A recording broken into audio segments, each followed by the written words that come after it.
Bismillahirrahmanirrahim. Assalamualaikum dan selamat pagi kepada semua warga kerja, tuan-tuan, puan-puan, saudara dan saudari sekalian. Saya, Noah Hamzah, mengucapkan selamat datang ke sesi Cisco Webex Wellness Wednesday. Sasul pagi. Allahu Akbar. 31 Mac 2021, anjuran Unit Wellness TMB Healthcare TGBS. Apa khabar semua rakan-rakan TMB? Saya harap semuanya berada dalam keadaan yang paling sihat di hari Rabu ni. Saya faham ada yang antara kita yang masih bekerja di rumah dan juga ada yang sedang bekerja di pejabat.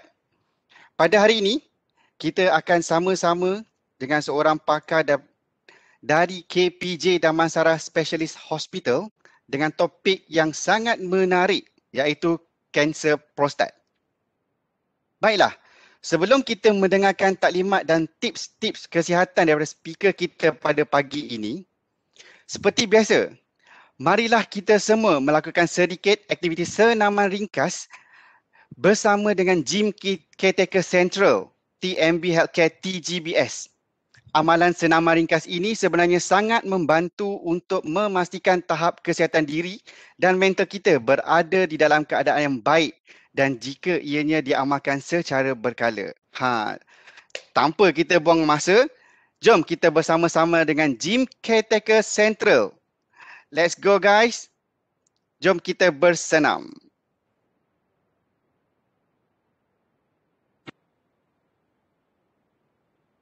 Welcome to the Bantam. 5, 4, 3, 2, 1, go. 3,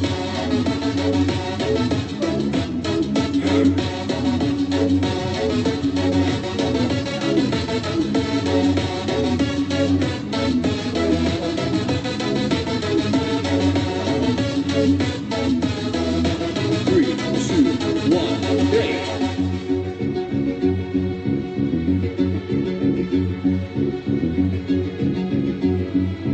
3, 2, 1, go!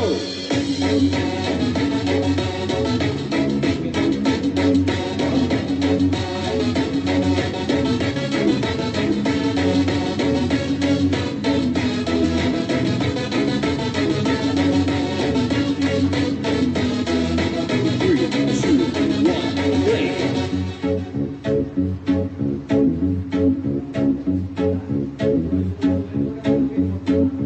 3, 2, 1, go!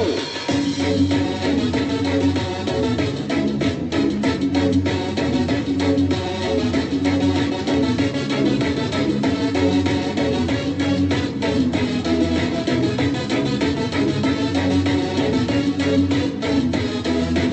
3, 2, 1, go!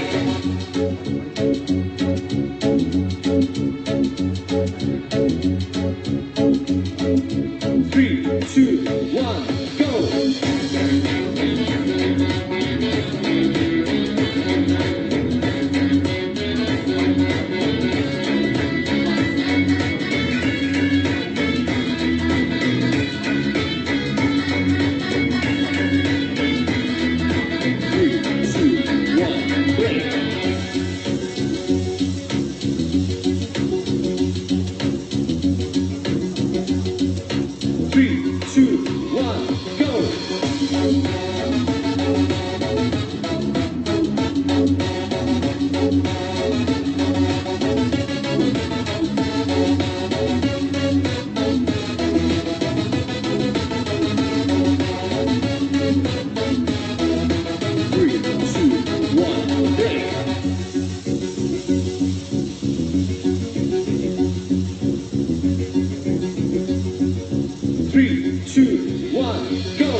Alhamdulillah, terima kasih diucapkan kepada Gym Caretaker Central di atas bimbingan senaman ringkas sebentar tadi.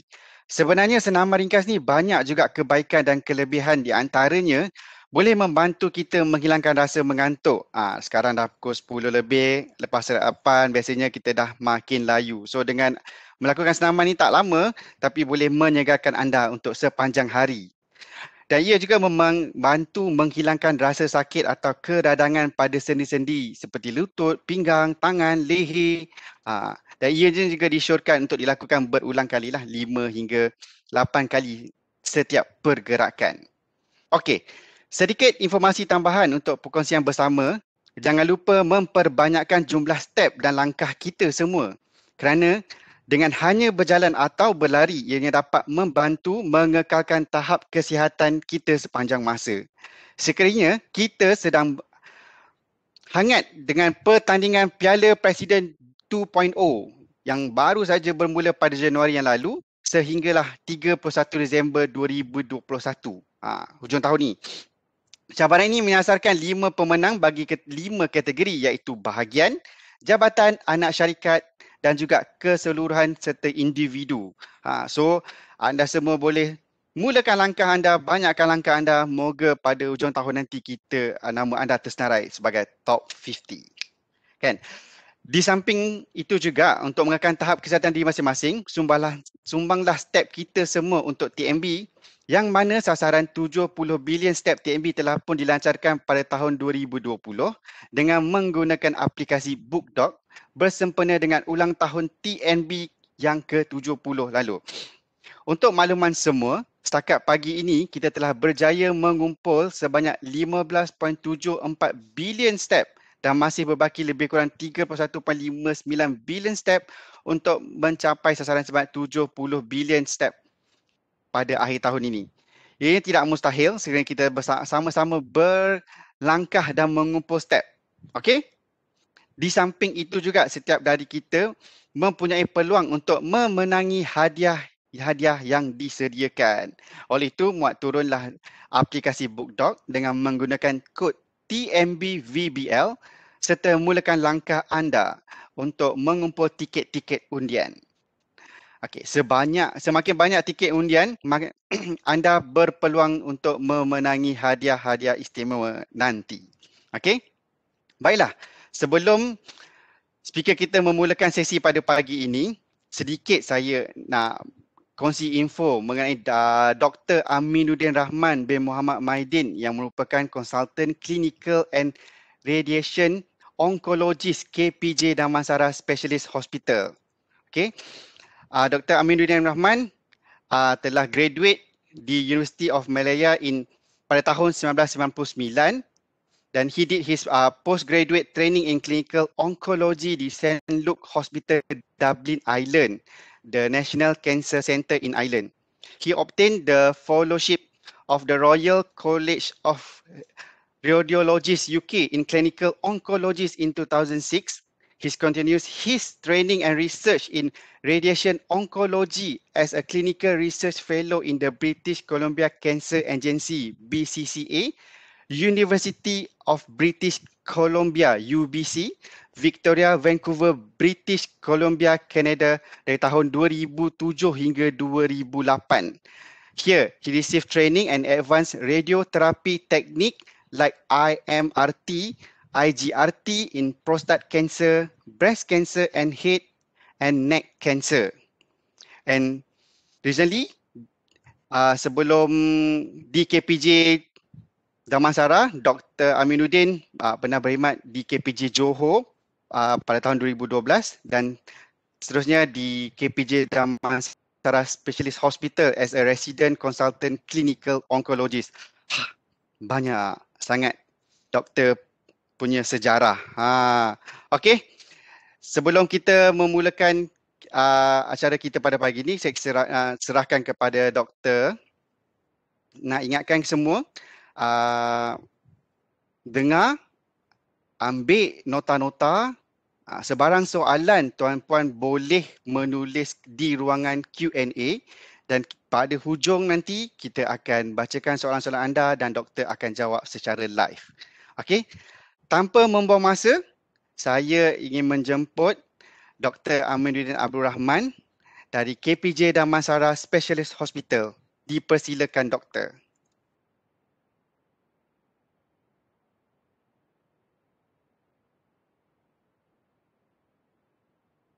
Doktor. Okay. Assalamualaikum warahmatullahi wabarakatuh. Sorry, boleh dengar ke? Boleh doktor. Ada masalah teknikal sikit, seperti biasalah. Tak apa, tak video apa. tu dia tak on lagi. Sekejap. Tak apa. Kita menanti dengan debaran macam mana muka doktor. Muka doktor ni lebih kurang macam muka P.U.Riz ni.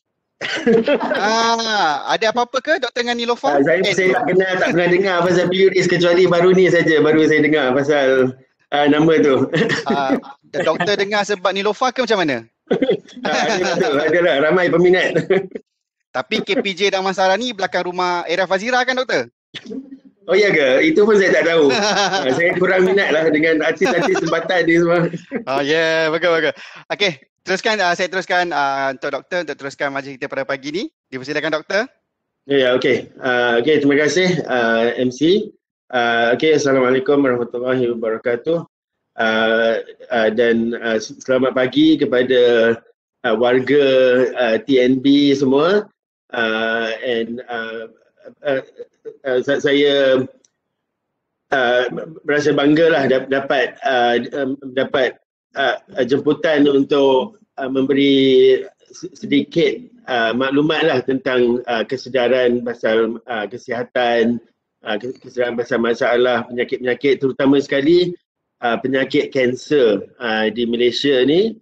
Yang memang common dan sepatutnya kita kena ada kesedaran lah tentang penyakit ni di kalangan masyarakat kita, khususnya kepada warga TNB, dan kita berterima kasih lah kepada TNB Healthcare, TNB yang provide medical dengan healthcare service untuk staff TNB yang ada masalah dan penyakit tertentu untuk mendapat rawatan di hospital KPJ, khususnya di KPJ Damansara Specialist Hospital. Okay, so yeah. Okay, so hari ini insyaAllah kita akan berbincang sedikit tentang kanser prostat. Apakah penyakit tersebut dan perkembangan dan rawatan-rawatan terkini untuk penyakit tersebut yang kita boleh offer di Hospital KPJ Damansara. Okay. Ini sedikit biodata saya, seperti yang telah dibincangkan tadi oleh MC. Saya ada pengalaman merawat pesakit kanser di Malaysia dan di luar negara, di Ireland, UK dan di Kanada. Dan saya lihat adalah perbezaan dari segi kesedaran tentang kanser dan rawatan-rawatan dan persepsi masyarakat tentang kanser ni agak berbeza di luar negara dengan Malaysia. Itu juga yang saya cuba nak memberi kesedaran kepada masyarakat untuk mengurangkan misinformation ataupun silap maklumat tentang kanser ni di kalangan masyarakat Malaysia. Terutama sekali baru-baru ni dengan perkembangan media sosial dan sebagainya, banyak misinformation yang saya cakap, silap maklumat ataupun salah maklumat tentang kanser dan rawatan-rawatan yang kita boleh dapat dalam social media, dan mungkin warga TNB tidak terkesan dengan misinformation ni. Mereka kalau ada masalah kesihatan, mereka akan datang ke hospital sama ada swasta ataupun kerajaan, tetapi mungkin ahli keluarga ataupun kawan-kawan mungkin ada mungkin percaya dengan misinformation ni. So saya harapkan warga TNB sekalian, tuan-tuan dan puan-puan, boleh cuba memperbetulkan misinformation ni ataupun kepercayaan kepada rawatan-rawatan alternatif yang kurang berkesan dan pantang larang yang macam tidak berapa betul lah untuk pesakit kanser dan sebagainya. Okay, so di luar negara saya tengok dari segi rawatan kesedaran tentang kanser tu tinggi. Memang masyarakat macam dapat menerima kanser tu bukan stigma. Kanser tu bukan dikira sebagai death sentence ataupun hukuman mati untuk pesakit. Kanser diterima, pesakit kanser diterima di kalangan masyarakat seperti biasa, seperti orang lain yang ada penyakit-penyakit lain seperti penyakit jantung, penyakit kencing manis darah tinggi. Kanser tu diterima dan kesedaran tu tinggi dan pesakit dan keluarga macam dapat banyak support lah daripada masyarakat.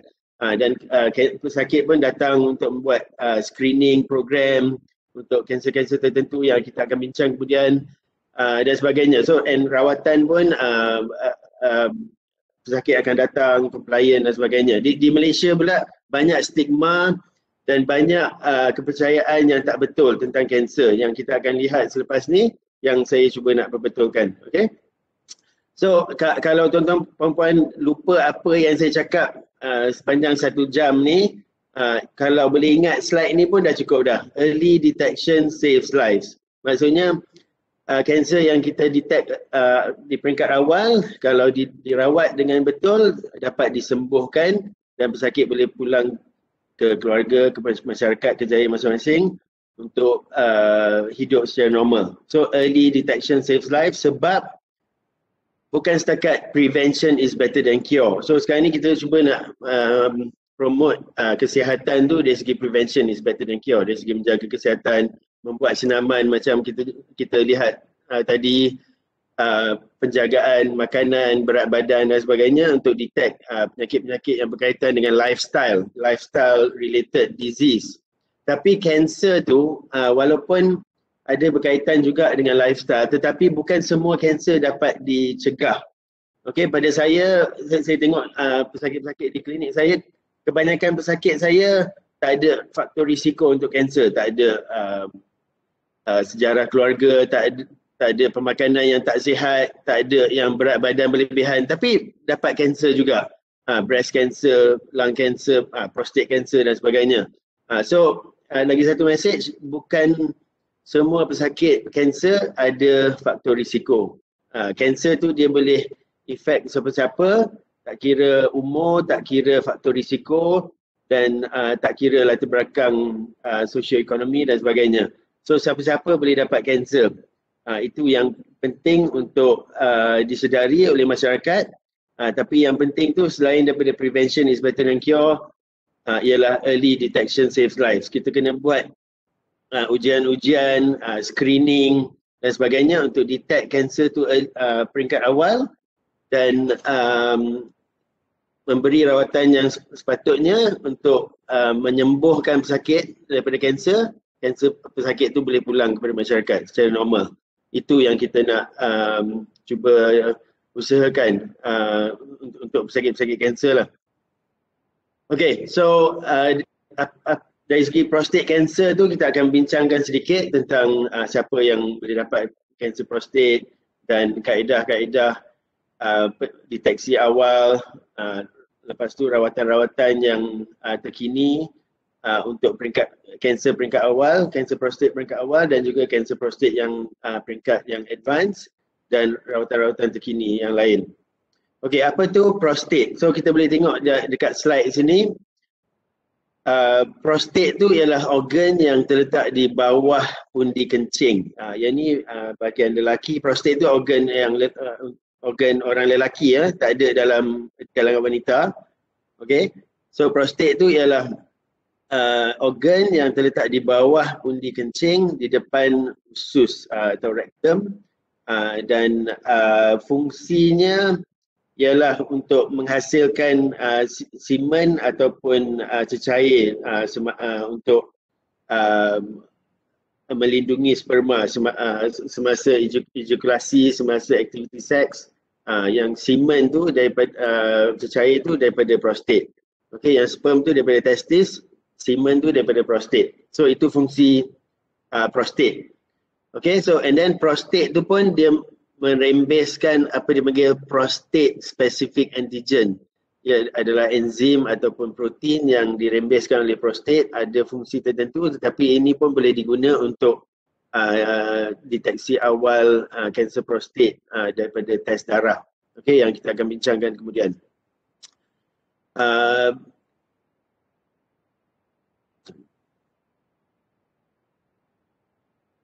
Sorry. Ya, okey. Okey, prostat pun dia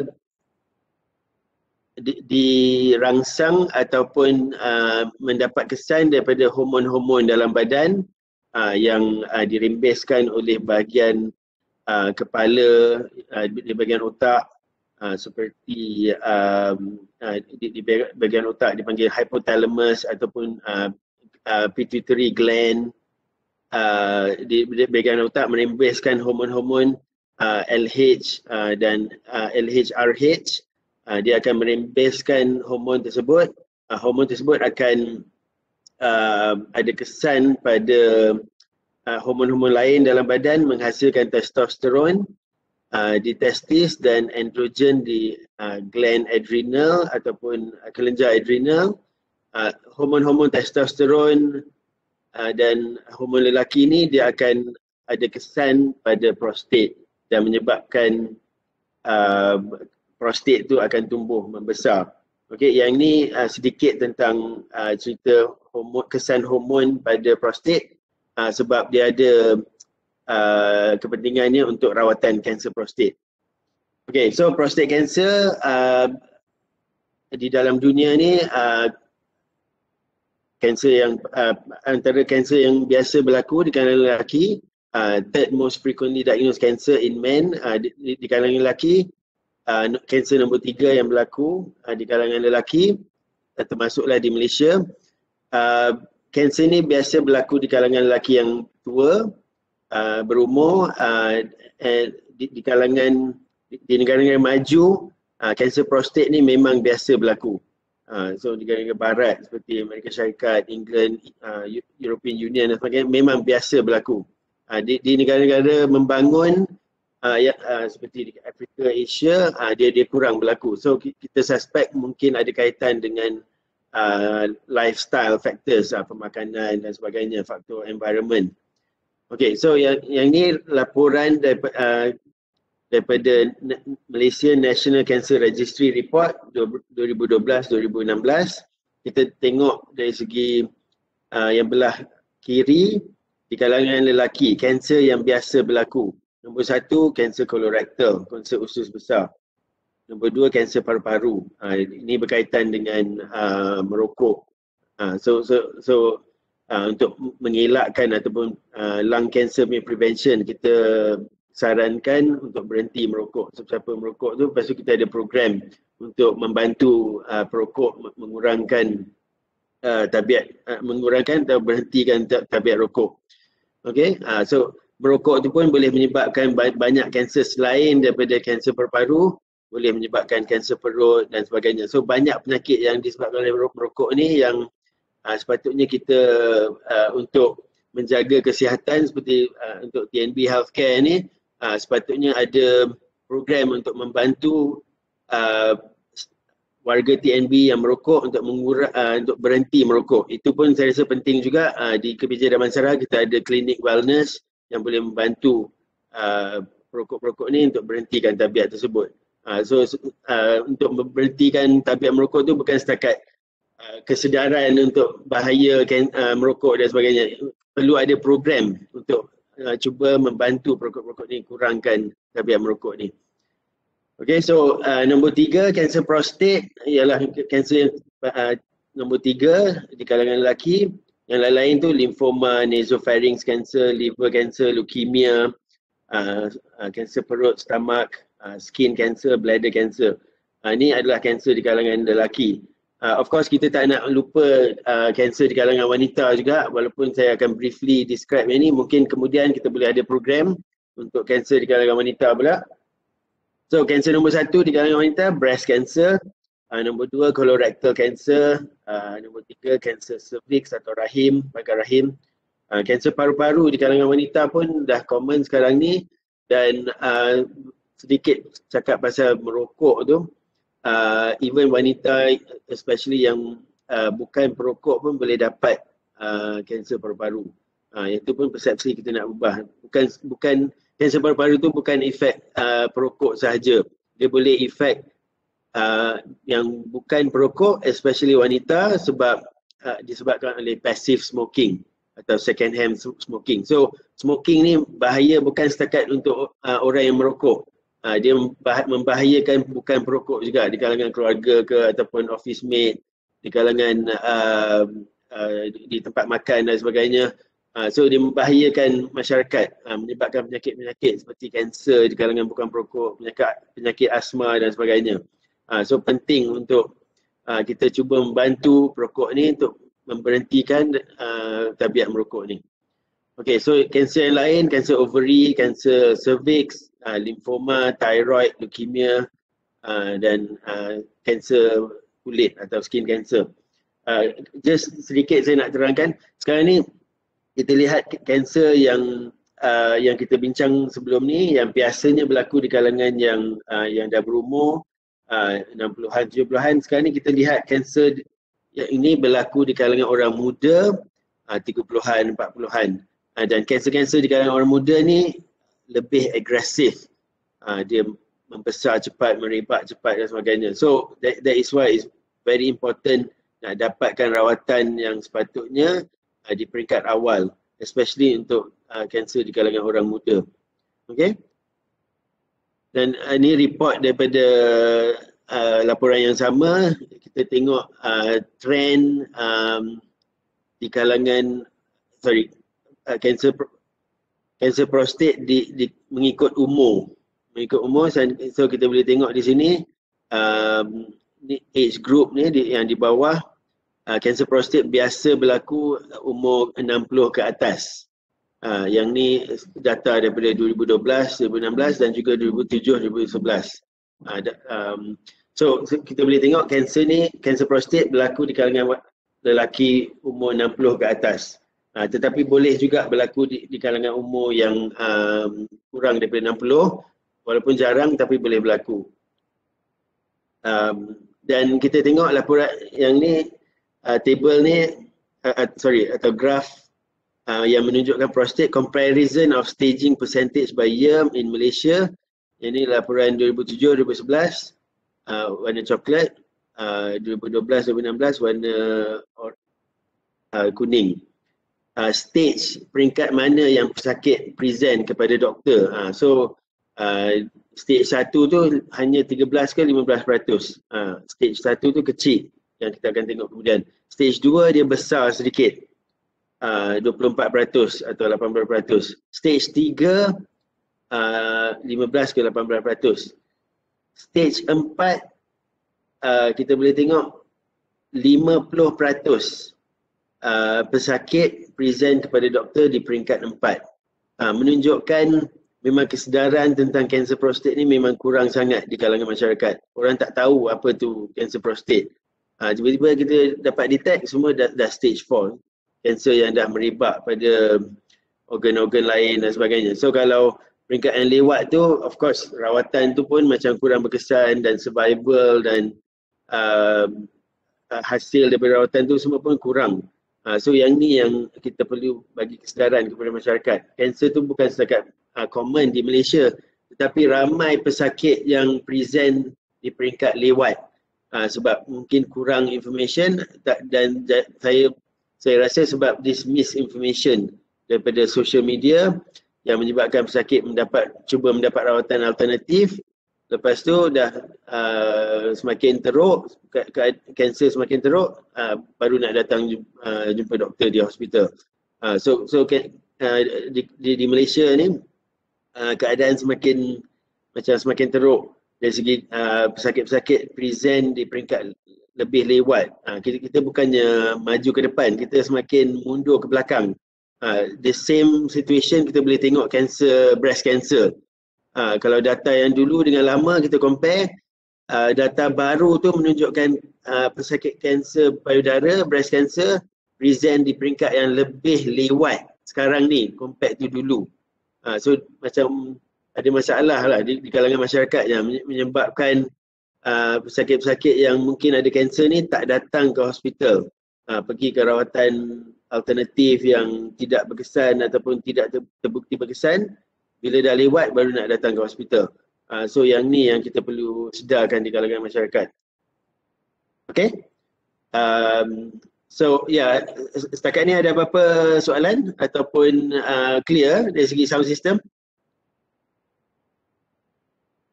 Ya, hello.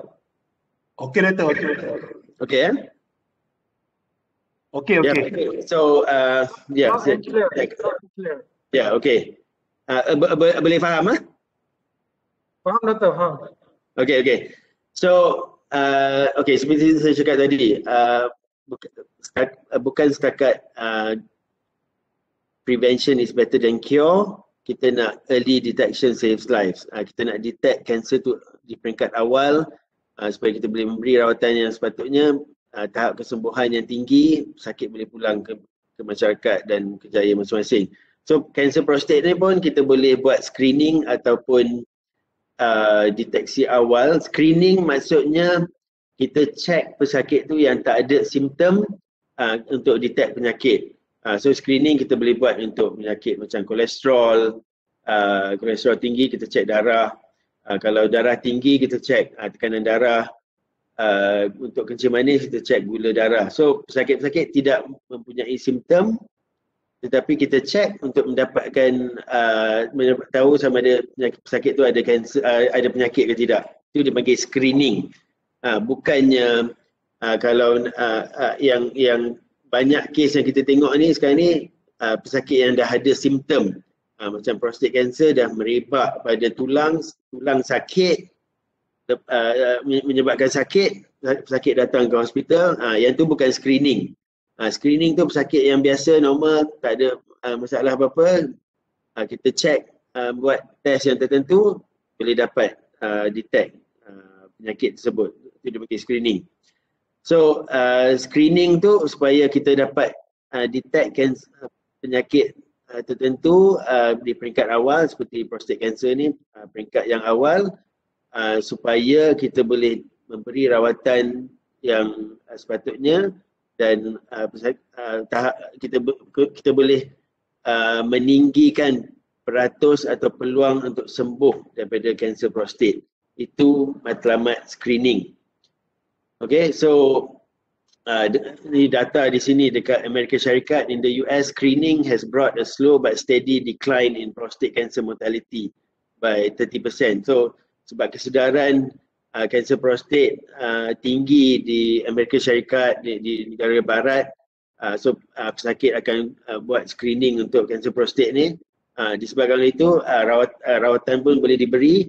Ia telah mengurangkan peratus kematian akibat kanser prostat di Amerika Syarikat. Ini adalah salah satu study.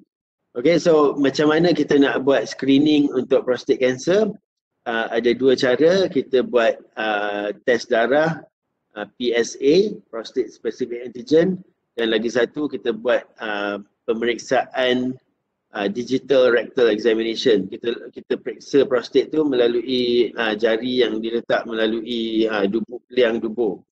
Okay, so PSA, apa tu PSA? PSA macam saya cakap tadi, test darah yang kita boleh detect kanser prostat. PSA semua untuk orang yang normal pun dia ada level-level dia tertentu. PSA level untuk yang normal dia sepatutnya kurang daripada 4. Kalau lebih daripada 4 ada risiko untuk mendapat kanser prostat yang perlu dibuat ujian-ujian yang selanjutnya. Okay, so yang ni dipanggil digital rectal examination ataupun pemeriksaan prostat melalui jari yang kita nak merasa prostat tu ada perubahan ke tidak. Okay, so PSA dan DRE, dan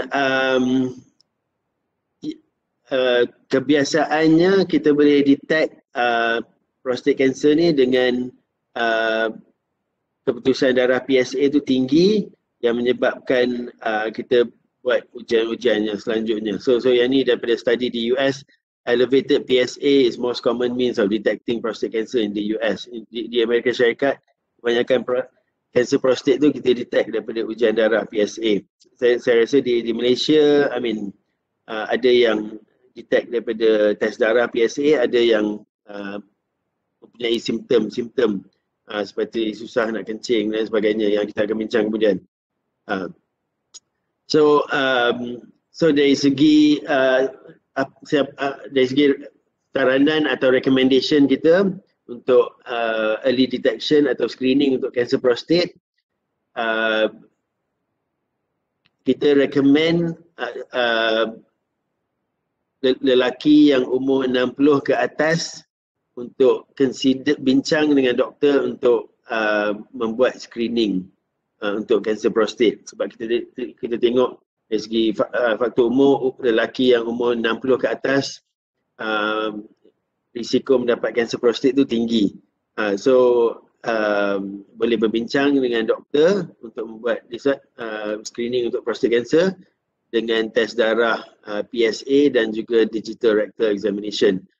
Kalau lelaki yang memang dah umur 70 atau 80 ke atas, yang tu kita tak sarankan sebab kalau kita dapat detect kanser peringkat awal pun mungkin tidak memberi perubahan dari segi lifespan dan sebagainya. So yang tu agak rumit. So yang saya sarankan lelaki yang umur 60 ke atas berbincang dengan doktor sama dia nak buat kanser prostate punya screening ke tidak dengan PSA dan juga dengan digital rectal examination. Doktor yang biasanya membuat screening ni ialah pakar urologi, pakar bedah yang bahagian kencing, pakar urologi.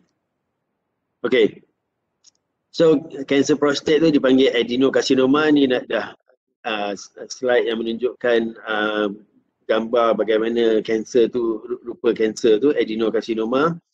Dan macam saya cakap tadi, kanser tu adalah kanser prostat, dia mendapat rangsangan daripada hormon testis atau hormon lelaki untuk tumbuh. Dan biasanya signs and symptoms dia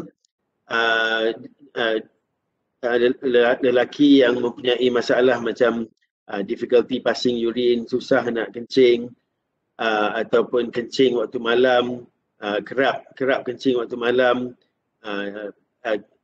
sakit masa kencing, ataupun boleh mendapat darah dalam kencing. So apa-apa simptom yang berkaitan dengan kencing tu perlu merujuk kepada pakar urologi untuk cek sama ada simptom tu disebabkan oleh kanser ke tidak, especially prostate dengan bladder cancer. So dua kanser ni pun biasa berlaku. Okay. Simptom-simptom lain tu kalau kanser yang dah advance, yang dah merebak pada bahagian lain, menyebabkan pesakit tu letih, kurang makan, kurang sedia makan, hilang berat badan, ada yang saya cakap pun sakit di bahagian tertentu, especially tulang. Kanser prostat ni suka merebak pada tulang. Tulang di bahagian kaki, tangan dan juga tulang belakang. So sakit tu pun adalah simptom kanser yang advance. And then ada yang kanser yang dah merebak pada tulang belakang boleh menyebabkan lumpuh juga. Lumpuh kaki dan sebagainya. Okay, so macam mana kita nak detect kanser prostat ni, diagnose kanser prostat? Kita buat digital rectal examination, kita buat test darah PSA, kita buat biopsi prostat, dan selepas confirm kan kita akan buat scan seperti CT scan, MRI dan bone scan. Okay, so ini just gambar yang menunjukkan X-ray bahagian pinggang atau pelvis yang menunjukkan kanser prostat dah merebak pada tulang. So kita boleh tengok yang gambar ni menunjukkan yang putih-putih tu kan, ini adalah X-ray yang tak normal, yang menunjukkan kanser tu dah merebak pada tulang bahagian pinggang, tulang kaki. Okay, so ini biasa kita tengok sakit kanser prostat yang present di peringkat lewat dengan sakit tulang. Slide ini menunjukkan scan tulang, bone scan. Bone scan tu adalah scan yang satu badan untuk kita tengok sama ada kanser tu dah merebak pada tulang ke tidak. So yang spot-spot hitam ni menunjukkan kanser yang dah merebak pada tulang. Ni ialah prostate cancer, spinal cord compression. Kanser prostat yang merebak pada tulang belakang. Ini scan MRI yang menunjukkan kanser tu dah merebak pada tulang belakang menyebabkan lumpuh. So ini kes ni MRI of the spine, 66-year-old man who presented with urinary frequency for 1 week. Dia kencing kerap untuk 1 minggu, sakit belakang, mid back pain, paresthesia and weakness of the legs. Dia rasa kebas dan lemah kaki for 2 days, and PSA, kita check PSA dia, level dia 87. Yang saya cakap tadi, normal sepatutnya 4. So anything more than 4 tu memang kita suspect cancer prostate. Okay, so 87. And then kita buat MRI scan tu, kita nampak lesion dekat T4 dengan T5. Yang ni thoracic spine, menyebabkan tulang tu dah lemah, rapuh, dan menyebabkan dia compress spinal cord atau saraf tunjang, menyebabkan kaki jadi kebas dan lemah dan menyebabkan sakit belakang. So ini adalah simptom-simptom kanser prostat yang dah merebak pada tulang. Okay. So macam mana kita nak buat biopsi kanser prostat? Kita doktor akan meletakkan ultrasound probe tu melalui liang dubur dan akan mengambil spesimen kanser tu dengan jarum. Okay, ultrasound guided, transrectal ultrasound guided prostate biopsy. Okay, ini adalah TURP pula, cara lain melalui salur penis yang doktor akan meletakkan ada probe tu ke dalam dan mengambil tisu prostat. TURP, transurethral resection of prostate. Slide ini menunjukkan MRI. So MRI prostat yang menunjukkan kanser bahagian prostat. Dia ada nodule dekat prostat tu.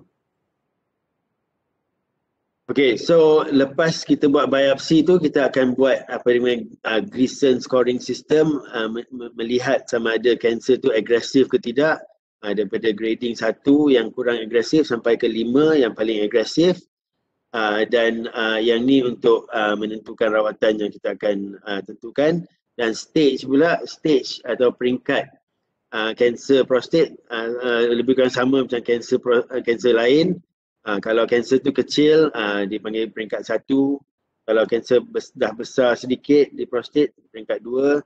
Peringkat 3, dia dah merebak pada seminal vesicles, dia ada organ lain dekat dengan prostat. Kalau peringkat 4, dia dah merebak pada kelenjar limfa ataupun di tulang. So yang tu peringkat prostat. Dan kita boleh bahagikan prostate cancer tu kepada low risk, intermediate risk dan high risk, bergantung pada size cancer, Gleason score dan PSA level. Okay, setakat ni ada apa-apa soalan? Ada soalan tapi kita teruskan sampai habis dulu nanti doktor. Okay. So lepas ni kita akan bincang briefly pasal rawatan-rawatan kanser prostat, dan juga lepas tu kita akan ada Q&A. So rawatan untuk kanser prostat ni dia ada yang sebab saya cakap tadi,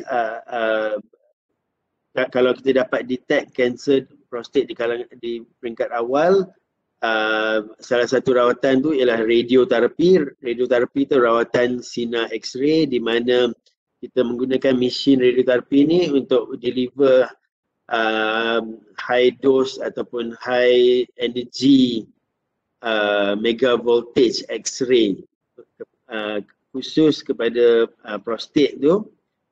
Ya, seperti ini. Yang ni nampak CT scan bahagian prostat, dan kita boleh fokuskan radioterapi tu dekat bahagian prostat untuk membunuh sel-sel kanser. Dan advantage rawatan radioterapi ni ialah tak perlu buat operation. Okay, so sekarang ni banyak rawatan-rawatan perkembangan terkini untuk radioterapi, dipanggil intensity modulated radioterapi, MRT, ataupun image guided radioterapi, di mana kita boleh fokuskan rawatan radioterapi tu, X-ray tu dekat prostat untuk meninggikan peluang untuk sembuh dan mengurangkan kesan sampingan. So rawatan radioterapi ni biasa dibuat setiap hari, 5 kali seminggu untuk beberapa minggu, berbanding dengan pembedahan. Yang ni ialah option yang tak perlu buat pembedahan untuk prostate cancer di peringkat awal. Okay. Of course, operation prostatectomy pun adalah salah satu option juga. Ini cara-cara untuk membuat pembedahan, radical prostatectomy, dan juga ada yang dipanggil robotik, pembedahan robotik untuk prostate cancer. So apa beza antara radioterapi dengan pembedahan? Macam saya cakap, kalau radioterapi tak perlu buat pembedahan, dan dari segi data peratus sembuh daripada radioterapi dan pembedahan adalah lebih kurang sama untuk pesakit prostate cancer di peringkat awal. Okay, so lepas rawatan untuk prostate cancer peringkat awal tu, ada juga yang pesakit kanser ni yang dia relapse ataupun dia berulang ataupun dia present pada peringkat lewat pada mulanya. So ada banyak rawatan-rawatan lain yang biasanya kita menggunakan rawatan hormon, sama ada injection ataupun pil untuk merawat kanser prostat ni. Ada juga yang rawatan kita menggunakan kemoterapi untuk merawat kanser prostat, dan banyak rawatan-rawatan terkini sekarang ni untuk kanser prostat walaupun di peringkat yang advance. So yang penting tu message yang nak saya sampaikan, datanglah untuk mendapat rawatan di hospital untuk penyakit-penyakit kanser, khususnya prostate cancer.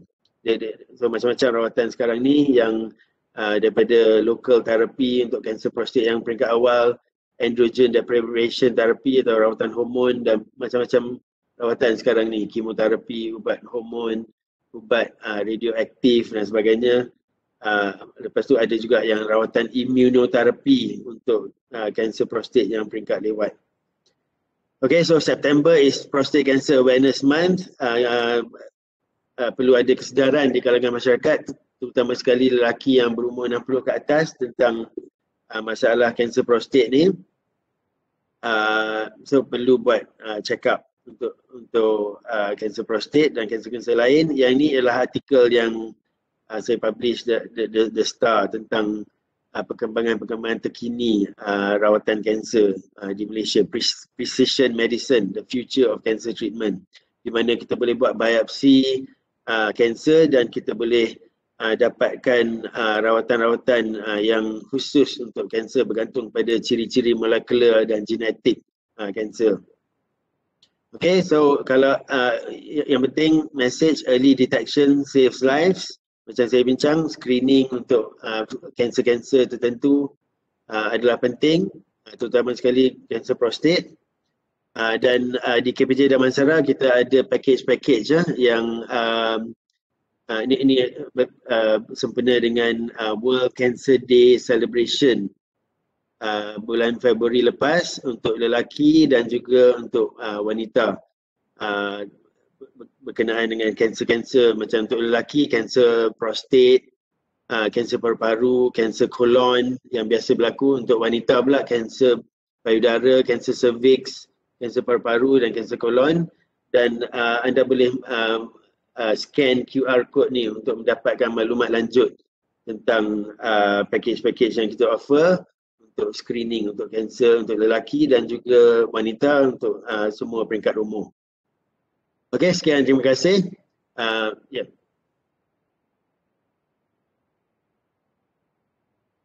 So kalau ada apa-apa soalan, kita boleh bincang sekarang. Alright. Terima kasih doktor. Terima kasih Dr. Amiruddin Rahman bin Muhammad Maidin dari KPJ Damansara Specialist Hospital di atas sesi perkongsian informasi yang amat berguna kepada kita semua sebentar tadi. Adalah diharapkan ianya dapat memberi pengetahuan, kesedaran dan panduan kepada kita semua, bukan sahaja untuk menjalani gaya hidup sihat dan aktif dan semata-mata, tapi memahami apa simptom-simptom awal, jenis-jenis rawatan dan pencegahan yang boleh diambil dengan segera bagi mengelakkan masalah yang akan datang.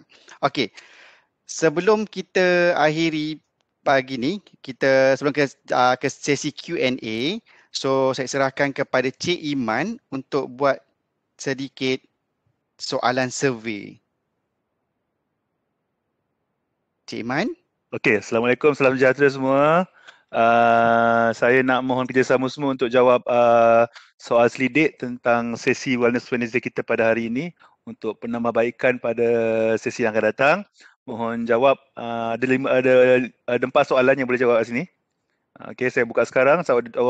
Tuan-tuan ada semua ada 2 minit untuk menjawab. Okey. Dah keluar tak, Noh? Sudah. Dah, okey. Mohon semua untuk jawab.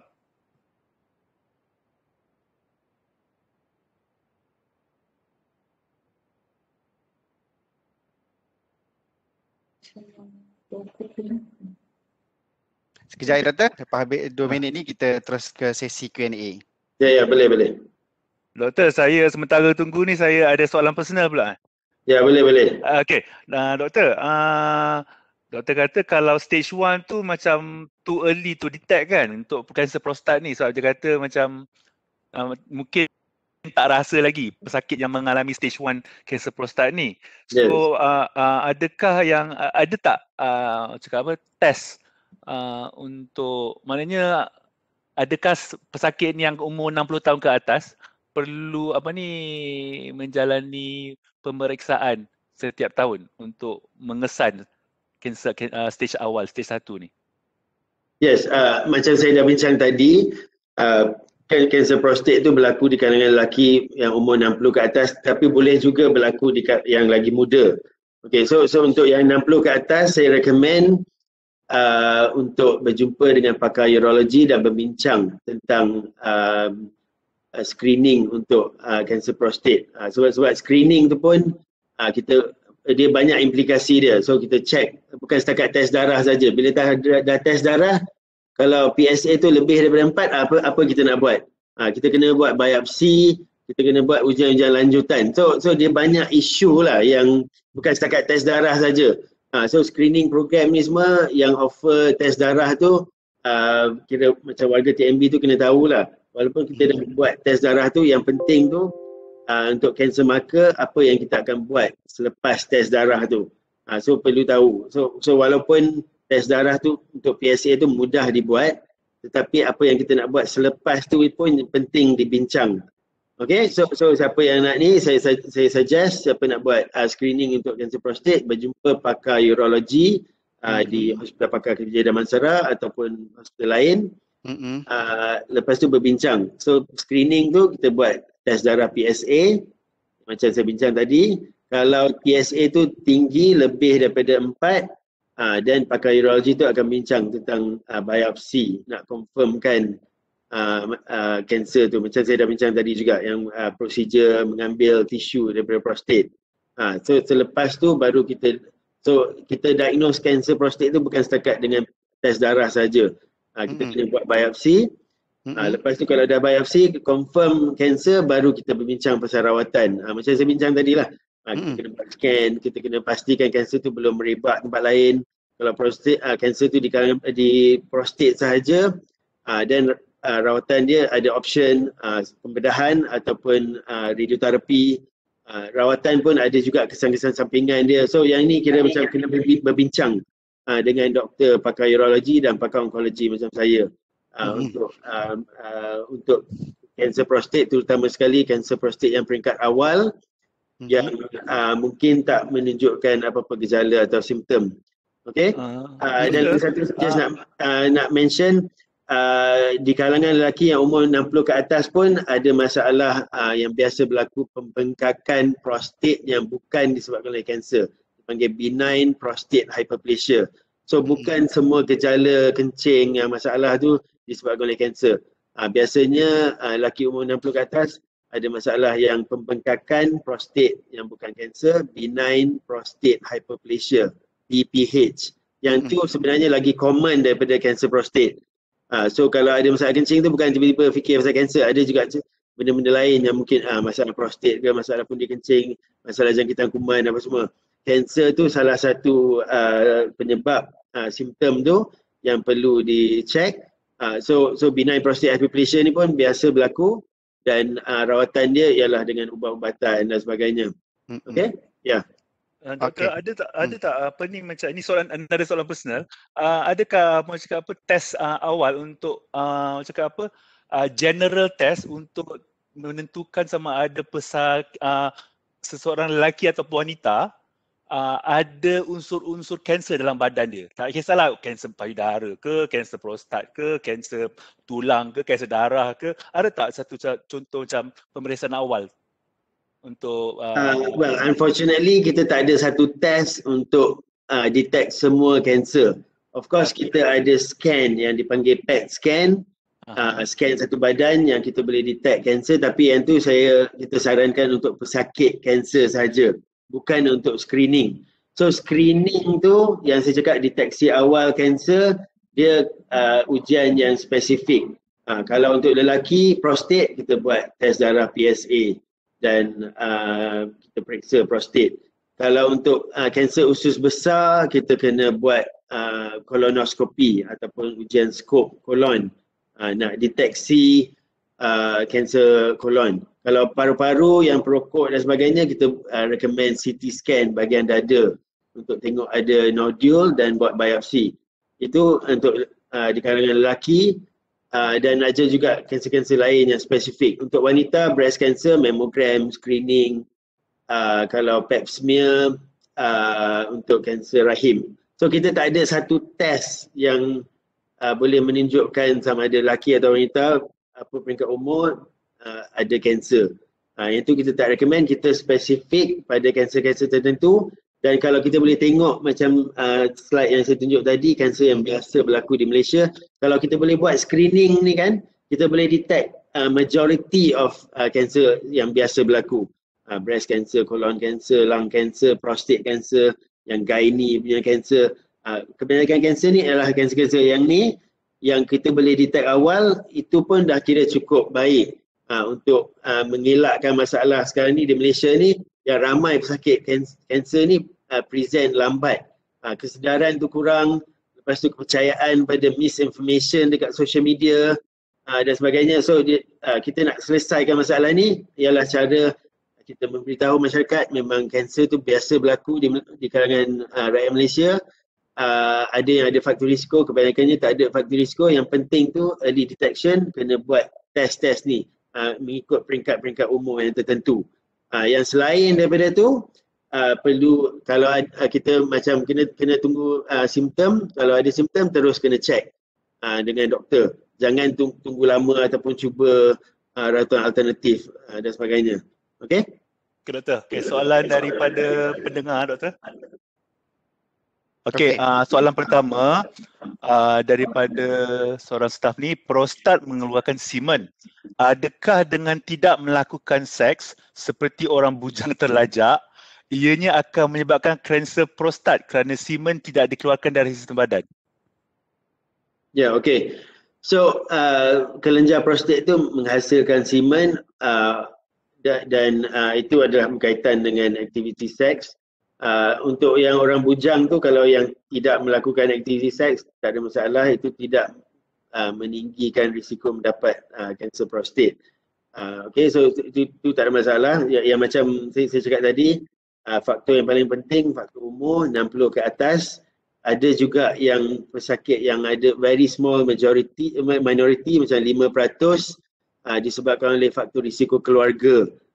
Family history yang berkaitan dengan faktor genetik seperti BRCA, BRCA1 and 2, ada mutasi genetik yang tertentu yang meninggikan risiko sebuah keluarga, ahli-ahlinya boleh mendapatkan kanser seperti kanser prostat, kanser kolon, kanser breast, kanser ovary dan sebagainya. So less than 5% tu ada faktor risiko family history, mungkin disebabkan oleh genetic mutation. Kebanyakan pesakit kanser prostat dia berlaku secara rawat, spontaneous, secara rambang. Kita pun tak tahu apa punca dia, tapi kita suspect lifestyle, tapi yang umur 60 ke atas. Untuk yang muda, yang ada family history tu, mungkin kita recommend buat cancer screening tu peringkat umur yang lebih muda. Okay, so aktiviti seks dan sebagainya tidak ada kesan lah pada risiko kanser prostat. Lebih muda tu pada pandangan doktor dari umur berapa doktor yang kalau ada family saya history? Pernah jumpa pesakit kanser prostat umur 50, 55, ada yang 40-an juga. So yang tu memang dia akan menunjukkan gejala-gejala lah. Gejala yang macam sepatutnya umur 40-an, 50-an tak ada masalah kencing. Lepas tu tiba-tiba dia ada macam masalah kencing dan sebagainya.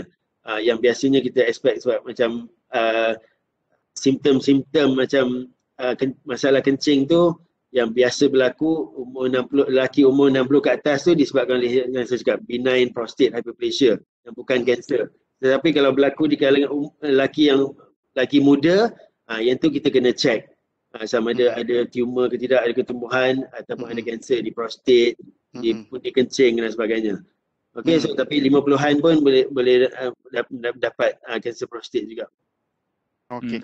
Terutama sekali kalau ada macam family history dan sebagainya. Okay, no, ada soalan no? Tadi ada personal lah teks saya sendiri. Dia kata ayah dia pengidap kanser prostat pada 2014 dan menyebabkan kematian pada tahun 2017. Dan adakah macam tadi doktor dah cakap dah, dia boleh menyebabkan genetik kan kanser ni. So dia kata screening pun dah dilakukan anak-anak dia lah. So ada tanda-tanda kanser tu. So rawatan selanjutnya apa doktor? Okay, so soalan yang bagus. So kalau ada family yang pernah mendapatkan kanser, kita tengok. Kalau kanser tu yang peringkat macam prostate cancer di kalangan yang tua tu, yang tu berumur 60 ke atas, yang tu biasa berlaku, tak semestinya disebabkan oleh family history atau risiko genetik. Yang kita suspect risiko genetik tu ialah biasa kalau kanser di peringkat muda, kurang daripada 50 tahun dan ramai adik-beradik ataupun saudara mara semua yang mendapat kanser, dia ada ciri-ciri tertentu lah yang kita suspect mutasi genetik. So yang tu kita tak untuk genetic testing tu kita bukannya recommend untuk semua orang sebab yang tu pun dia ada banyak implikasi juga. Kalau tiba-tiba kita detect ada orang tu ada genetic mutation, dia ada implikasi pada mungkin kejaya dia, implikasi dengan keluarga, dengan suami dan anak-anak dan sebagainya. So banyak implikasi dia kena buat macam genetic counselling dan sebagainya. Untuk yang kebanyakan pesakit saya yang saya recommend kalau ada family history, yang keluarga tu sepatutnya ada kesedaran dan kena buat screening untuk kanser. So bagus kalau anak-anak pesakit tersebut ataupun dalam keluarga tu kesedaran tu dah ada. So buatlah screening seperti yang kita recommend untuk lelaki dengan wanita. Okey, doktor, seterusnya ada soalan. Soalan mana ni? Kejap. Kau nak baca, kau baca? Boleh je. Kalau Iman nak baca. Go ahead lah kalau baca. Tadi sure. Okay. Okay. Any supplement recommended to avoid prostate cancer ni, doktor? So sekarang ni selain daripada suplemen tu saya nak cuba bincangkan jugalah dari segi faktor pemakanan dan makanan sihat untuk kesihatan badan. Kita tak recommend apa-apa suplemen untuk kanser prostat ataupun untuk kanser yang lain. Ada kajian yang untuk melihat prevention of kanser prostat tu dengan ada ubat-ubat dan sebagainya, yang tu pun not proven. So in general kita tak recommend apa-apa suplemen untuk prevention of cancer, khususnya kanser prostat. Okay, so yang kita recommend tu healthy lifestyle. Healthy lifestyle tu pada saya rakyat Malaysia ni memakan terlampau banyak gula, garam dan yang goreng-goreng. 3G. 3G. Okay? So untuk mudah ingat 3G. Gula, garam, goreng, kurangkan. Ya. Rakyat Malaysia terlampau banyak makan gula, garam dan yang goreng, yang barbecue, yang sate, yang dan sebagainya. Yang tu carbon tu semua kan, itu memang faktor risiko kanser. Okay, so kena kurangkan. Kalau sekali-sekala makan tak apa, tapi jangan selalu tiap-tiap hari barbecue apa semua. Lepas tu bila dapat kanser tu tanya kenapa dapat kanser, you know. Doesn't make sense. Anyway, so pemakanan rakyat Malaysia memang tak sihat langsung. Okay, gula, garam, goreng, kurang minum air kosong. Okey, sepatutnya minum air 1.5 hingga 2 liter setiap hari, kecuali kalau sesiapa ada penyakit macam jantung, buah pinggang tu, yang tu lain lah. Untuk untuk orang biasa yang sihat, minum air banyak 1.5 hingga 2 liter.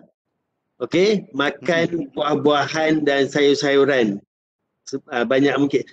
Rakyat Malaysia kalau pergi keluar makan, karbohidrat nasi tu banyak, protein tu sedikit, sayur tak ada. Kita tak nampak pun sayur.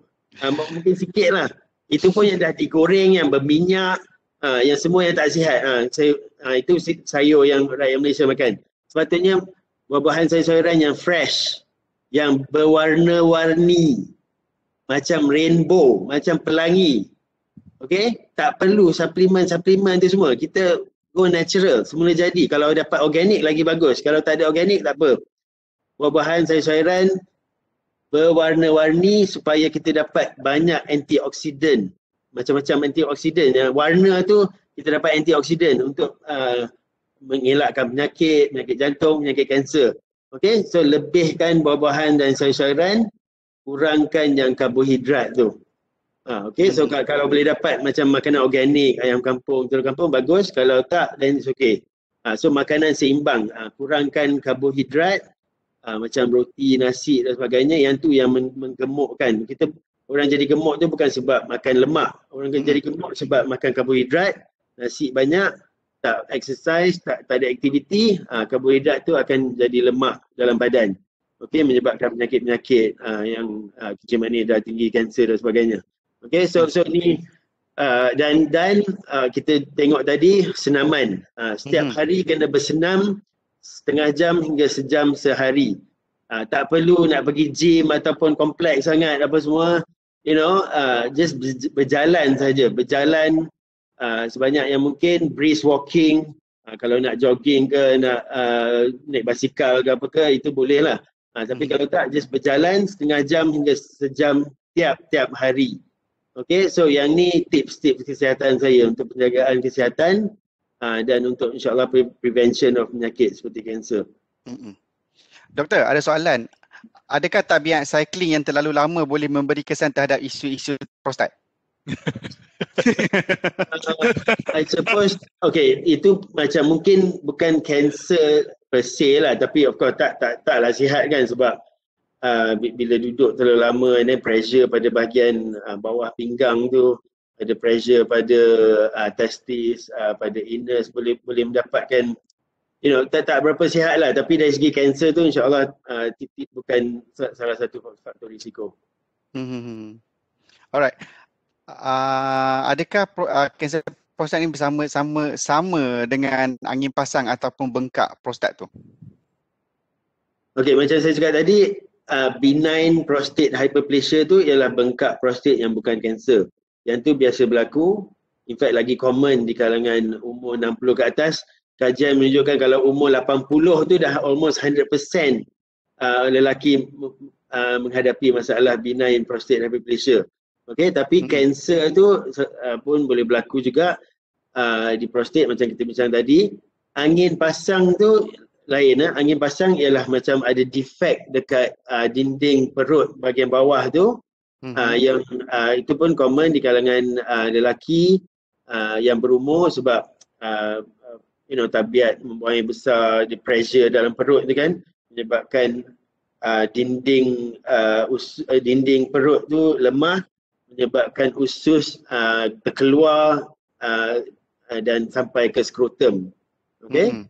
Kantung skrotum. Yang tu lain. Yang tu hernia. Hernia tu maksudnya ada defect pada abdominal wall menyebabkan usus tu masuk ke dalam skrotum. Yang tu rawatan dia kena buat pembedahan untuk repair defect pada dinding perut tu. Abdominal wall. Yang tu lain. Yang tu bukan kanser. Okey. Doktor, satu soalan lagi. Jika terdapat darah bercampur sperma semasa injeksi, adakah ini tanda-tanda kanser prostat? Yang pertama. Yang kedua, jika selalu sakit di bahagian pinggang, adakah ianya tanda kanser? Ya, okey. Ejakulasi yang ada darah tu pun tak normal, tapi ada kemungkinan disebabkan oleh infection prostat dan ada juga kemungkinan disebabkan oleh kanser. So saya suggest kena jumpa pakar urologi untuk check. sakit belakang by itself bukan tanda kanser prostat, tetapi kalau simptom-simptom macam sakit tu yang berpanjangan, yang semakin teruk, yang tidak improve dengan rawatan macam painkiller, fisioterapi, kita perlu check untuk kanser, especially kanser prostat. Okey. Kalau yang darah tadi doktor tadi okey dah kan? Ya, kalau pendarahan bercampur dengan semen tu memang perlu check untuk punca dia. Yang tu memang certainly tak normal lah. Tak normal. Okey, macam mana nak tahu kanser prostat tu? Sakit yang macam mana asal mula-mula dia? Macam tu. Okey, kanser yang macam cakap. Okey, prostat kanser yang meribat pada tulang, kalau sakit tulang tu berpanjangan, semakin teruk, dan kalau ada gejala-gejala lain seperti hilang selera badan, hilang selera makan, kurang berat badan, lepas tu sakit tu tak kurang dengan rawatan-rawatan biasa macam painkiller, fisioterapi, yang tu kita kena berpanjangan lebih daripada macam sebulan lah. Jangan tunggu terlalu lama. Kalau tak sure tu check, jumpa TNB Healthcare ada coverage dengan panel klinik.